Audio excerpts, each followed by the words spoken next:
एक कर्णपुर ठकान का एक ऐसा मामला आया है। इस मामले में एक ऐसा पीड़ित व्यक्ति जो बहुत ही गरीब है और उसको आए दिन दौरे भी पड़ते हैं और बीमार भी रहता है और उसका हार्ट की भी बीमारी है, मगर उसको कुछ सरकारी लोग, कर्मचारी लोग ऐसे हैं जो इस सरकार का दुरुपयोग कर रहे हैं और उस दुरुपयोग की वजह इसका खुद का खेत है। यहाँ पर सबसे बड़ी बात इस खेत की है, जिस खेत में इस वक्त मैं मौजूद हूँ। मेरे साथ इस खेत का मालिक राम सेवक भी मौजूद है, जिसका आरोप है कि मेरे खेत पर चक्रोट डाली जा रही है, जो भी सरकार के आधार पर, और जहाँ पर इस खेत को अगर हमने नवाया है तो इस खेत को 3.42 जो बीघा वो निकल रहा है, मगर ये साढ़े 3.5 भी पूरा बीघा नहीं है। और अगर चक्रोट डाली जाती है तो 4 बीघे से अगर ऊपर होता है तो चक्रोट डालने का प्रावधान होता है, मगर यहाँ पर ये 3.5 बीघे से भी कम है तो चक्रोट का कोई प्रावधान नहीं है। इनका आरोप अपने ही पड़ोसी पर है कि वो कुछ पैसों से साठगांठ करके उसने लेखपाल को यहाँ के खरीद लिया है और उस लेखपाल के माध्यम से इनके खेत पर चक्रोट को वो नाप के चला गया है, जिससे खेत इनका और कम हो जाएगा। मैं अपने D7 नवाम को उनके रूबरू करता हूँ और पूछता हूँ राम सेवक से कि पूरा मामला क्या है। राम सेवक जी, आप मुझे पूरा मामला तो बताइए, क्या मामला है? हाँ यही है, कर्णपुर ठकान में मैं हूँ और मेरा 4 बीघे ज़्यादा है तो आप चक्रोट डाल सकते हो। अब विनोद कहता है साहब मैं हरिजन हूँ, मैं चोरी का मैं गोली मारने का आयोजन करता हूँ और ऐसा ये कहता है मेरी पुलिस है, मैं खुद गोली मार लूँ। नहीं राम सेवक जी, मैं बात समझ नहीं पा रहा हूँ। मैं ये बताइए कि विनोद कौन है? विनोद जाटव है। अच्छा, वो उसका क्या मतलब है आपकी जमीन से? उसके जमीन का पीछे जमीन है, उसकी जमीन पीछे है। तो आप उस पर आरोप क्या लगा रहे हो? उस पर आरोप ये है वो चक्रोट उससे डरवा रहा लेखपाल। अच्छा, हाँ, और जो उनसे कहते हैं, हमारे पड़ोसी कहते हैं मैं रुपया दूंगा तुम चक्रोट राम सेवक के मिटारो। वो गरीब आदमी है, वो क्या कर लेगा साला, वो दौड़ेगा मरीज साहब। हम तो बहुत परेशान है, हम तो जाकर हमारे खुद कह रही हमने 4 बीघे जमीन भले को बिक कर लग जाए, मगर इन दोनों की अब झपट हमारी और उनकी होगी। नहीं, वैसे कानूनी जो प्रावधान होता है, अगर 4 बीघे से बड़ी अगर आपका होता है, 4 बीघा से बढ़ती है तो आप चक्रोट डाल सकते हो।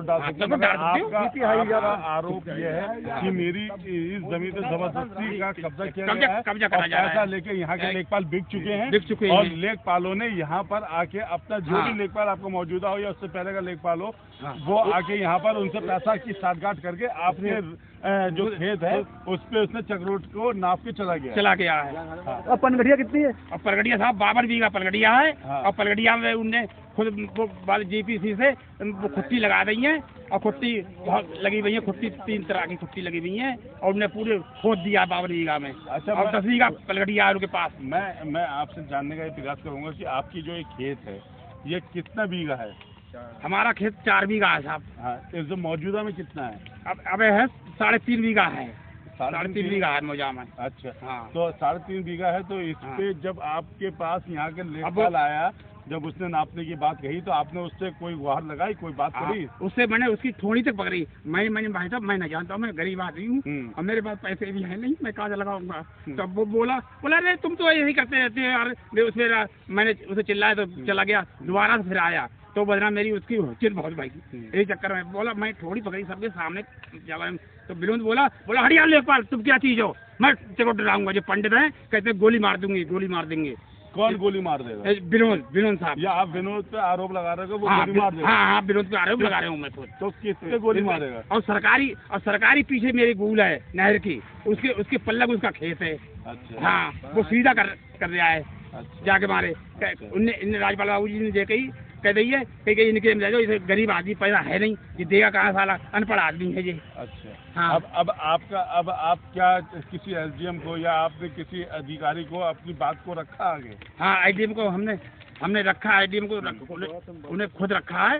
तो वो उससे लेखपाल से बात वही कही क्यों भाई इसको खलियान में कितने कब से वो रोड लिख रहा है इसकी जमीन पे थे।